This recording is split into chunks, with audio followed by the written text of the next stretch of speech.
Kini Anda menyaksikan Manufacture Check bersama saya Anneke Wijaya.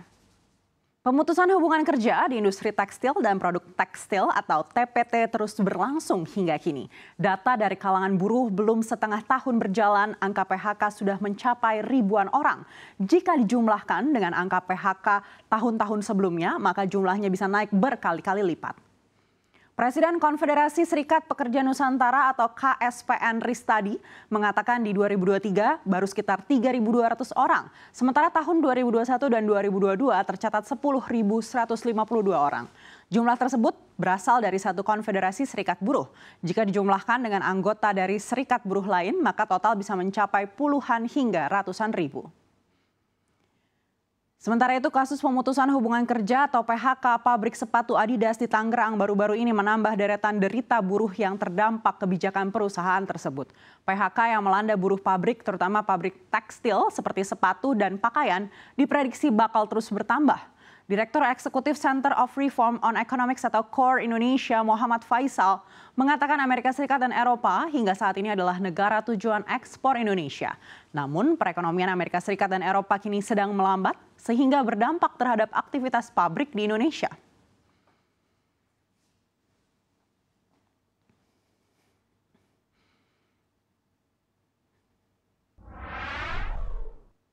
Lalu seperti apa sebenarnya kegentingan yang tengah terjadi di sektor padat karya? Bagaimana data ekspor produk tekstil maupun alas kaki dan sepatu menjelang akhir kuartal 2 tahun ini? Selengkapnya akan diulas oleh rekan saya Dina Gurning. Dina.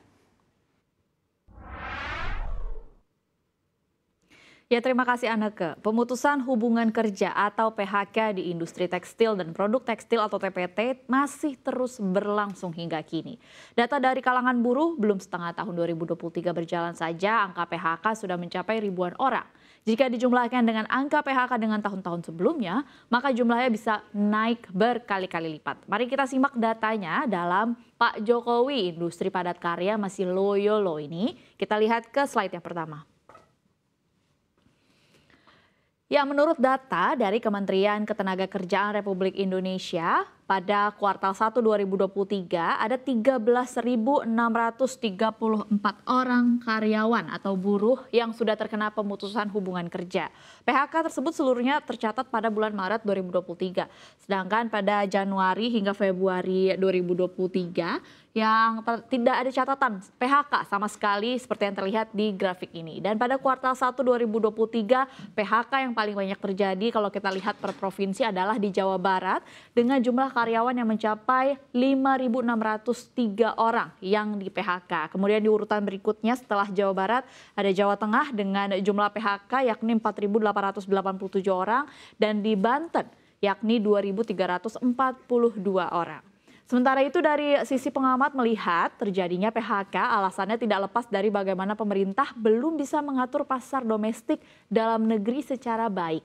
Akibatnya ketika pasar ekspor terganggu, solusi terdekatnya ya pada PHK. Direktur Eksekutif Center of Reform and on Economics atau CORE Indonesia, Muhammad Faisal mengatakan Amerika Serikat dan Eropa hingga saat ini adalah negara tujuan ekspor Indonesia. Namun perekonomian Amerika Serikat dan juga Eropa seperti yang kita ketahui kini masih melambat sehingga berdampak terhadap aktivitas pabrik di Indonesia. Ya, Menteri Koordinator Bidang Pembangunan Manusia dan Kebudayaan atau Menko PMK Muhadjir Effendi mengungkapkan potensi terjadinya PHK di bidang industri padat karya mencapai 2 juta orang di tahun 2023. Senada dengan pengamat ya, Muhadjir mengatakan bahwa akibat konflik yang terjadi dari Ukraina dan juga Rusia ini masih menyebabkan kebutuhan produk seperti sepatu dan juga garmen menurun di negara Eropa. Akibat konflik Ukraina sama dengan Rusia, pasar sedang terjun bebas terutama di kawasan Eropa. Jadi masyarakatnya mengutamakan untuk beli makan, kemudian gas atau energi dan juga beli atau bayar listrik dulu nih ketimbang beli baju ataupun sepatu. Kalau kita lihat pernyataan detailnya dari Muhadjir mengatakan bahwa kalau tidak diatasi dikhawatirkan akan semakin banyak yang di PHK sehingga kalau itu terjadi akan menjadikan kemiskinan baru dikatakan oleh Muhadjir. Dan ini kalau tidak segera bisa diatasi tahun depan atau 2023 bisa di atas 2 juta yang di PHK dari sektor tekstil, kemudian alas kaki dan juga garmen ini. Ini dikatakan oleh Muhadjir Effendi pada akhir tahun 2022 lalu. Ya, kalau kita lihat secara detail, kinerja ekspor industri pengolahan Indonesia memang tercatat turun pemirsa selama kuartal 1 2023. Salah satunya dipicu oleh anjloknya ekspor sepatu dan juga pakaian. Namun ekspor sepatu atau alas kaki asal Indonesia masih mengalami kenaikan di beberapa negara mitra dagang utama hingga Maret 2023. Kalau kita lihat secara tahunan untuk komoditas ekspor alas kaki pada Maret 2023 saja secara spesifik turun untuk ke pengiriman seperti misalnya ke Amerika Serikat, yaitu dari sebanyak 13,29 juta kilogram pada Maret 2022 menjadi 8,23 juta kilogram. Nilainya sendiri turun dari 715,74 miliar dolar Amerika Serikat menjadi 587,55 miliar dolar Amerika Serikat. Selain itu, kalau ke negara lain ini ke Belgia juga turun dari sisi beratnya sebesar 3,32 juta kilogram menjadi 3,3 juta kilogram saja. Dengan nilai yang tadinya 73,12 juta dolar Amerika Serikat menjadi 69,24 juta dolar Amerika Serikat. Kemudian ekspor ke China dari 2,98 juta kilogram menjadi 1,68 juta kilogram. Itu tadi negara-negara yang turun. Nah, meski demikian kalau kita lihat kinerja ekspor sepatu dan juga alas kaki ini meningkat untuk beberapa negara lainnya, seperti misalnya Australia naik dari 521,4 ribu kilogram menjadi 584,05 ribu kilogram dengan nilai 11,74 juta dolar Amerika Serikat menjadi 13,55 juta dolar Amerika Serikat. Demikian juga kalau kita lihat ke negara lainnya yakni Belanda dengan berat yang tadinya 901,55 ribu kilogram menjadi 1,02 juta kilogram dan nilainya pun naik dari 16,94 juta dolar Amerika Serikat menjadi 21,56 juta dolar Amerika Serikat.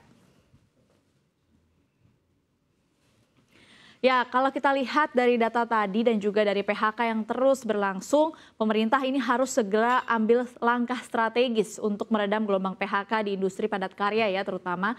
Perlu diterapkan memang kebijakan yang mendukung pertumbuhan sektor ini seperti misalnya memberikan insentif fiskal kepada perusahaan yang terdampak kondisi pasar ekspor. Kemudian ini untuk mempertahankan karyawan mereka supaya tidak langsung PHK begitu pemirsa. Selain itu pemerintah juga perlu berperan aktif dalam mempromosikan industri ini. Jadi tidak hanya untuk ke negara-negara tertentu atau negara itu saja ekspornya tapi juga lebih merata. Serta untuk meningkatkan permintaan pasar domestik atau di negeri sendiri. Jadi demand-nya atau permintaannya setidaknya lebih stabil. Ya, demikian pemirsa informasi seputar data ekspor industri tekstil dan alas kaki serta potensi PHK yang mungkin saja masih terus terjadi. Lalu seperti apa kondisi industri padat karya di lapangan saat ini? Kami masih akan kulik dalam segmen Manufacture Check. Tetaplah bersama kami.